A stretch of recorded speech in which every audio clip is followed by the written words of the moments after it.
Hey guys, Brandon Woolham with CCM Magazine, hanging out here in Nashville with Jody McBrayer. How are you? I'm good, man. Thanks for having me. So you're involved in all these groups, and somehow we've never had you in here. You interact with all of our posts all the time. Yeah. But even with all these groups you're in, never here. We had to get you to do a solo single to bring you into the cafe. So welcome in. We'll start Listen, there. whatever happened, I'm here, and it worked. So. We talked about all those groups. People watching this going to recognize the voice, the face, hopefully the name too. Let's do the 60-second rundown of all these groups that people are going to know you from. Okay, so obviously, well, not obviously, I hate to say that, but Avalon was in this group called Avalon for a few years. Still am. Avalon does a few dates every once in a while. I'm in a group called Cana's Voice. It's a trio with Charanda Green and Doug Anderson, and Doug was on here a few weeks ago.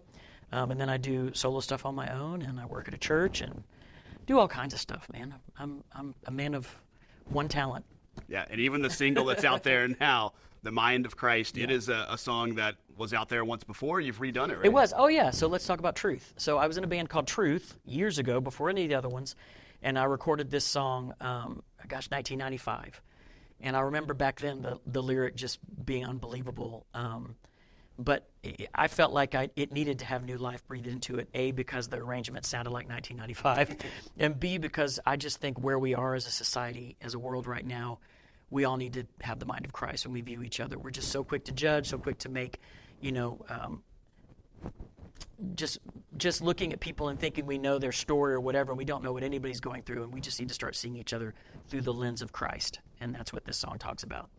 So is this going to be just a single release, or is there bigger plans on the horizon for solo Jody? Just a single right now. I think probably we're in a place where it's just easier just to go and cherry pick songs as opposed to doing like a 12-song record where you pour a lot of money into that and then maybe 2 or 3 songs see the light of day. You know how that goes.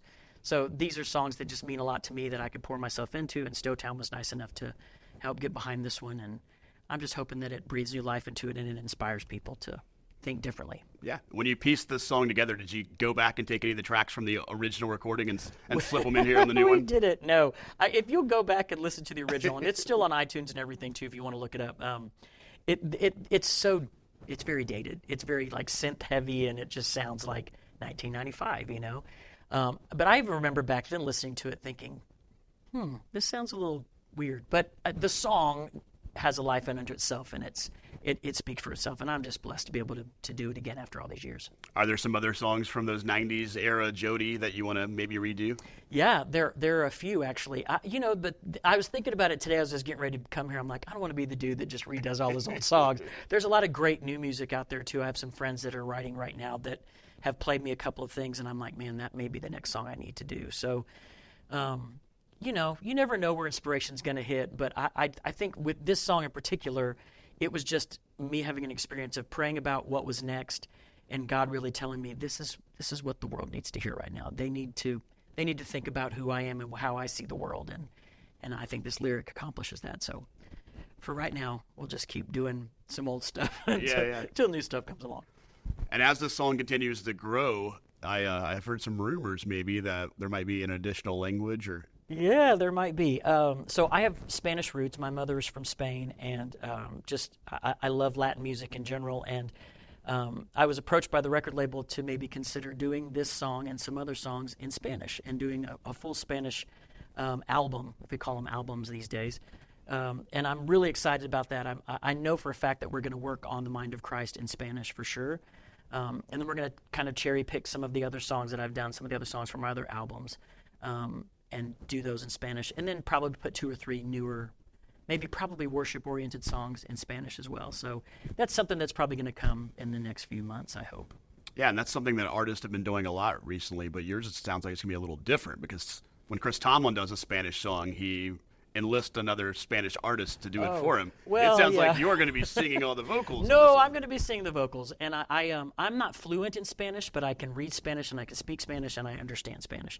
And so with the proper assistance and the proper translation, I think it's going to be really something exciting. And it's just another step in the process of me becoming fluent again. I used to be when I was a kid, but it's not like riding a bike. You stop speaking, you forget a lot of it.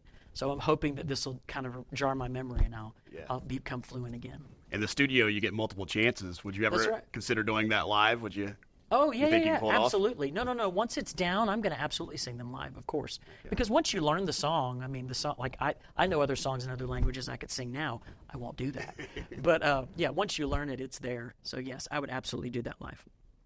We talked about before this interview how I was new to Christian music until a few years ago. Yeah. And one of the things I noticed when I came into Christian music is, as a fan, you kind of pick your genre. Yeah. And that's the genre you like. And sometimes you talk bad about the other genre, too. Sure, sure. And artists try all the time to cross over. When I look at your music, you can play for a Southern gospel crowd one night and the next night headline a CCM concert.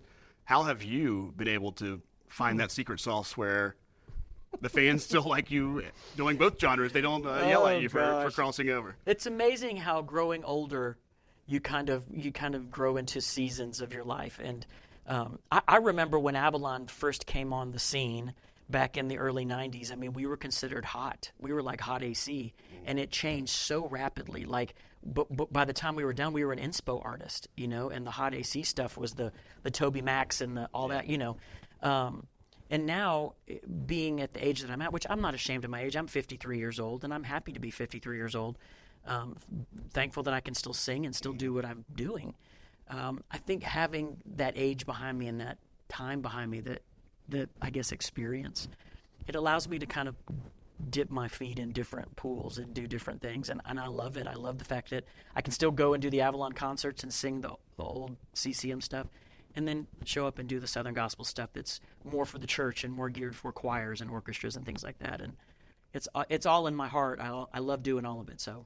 Yeah.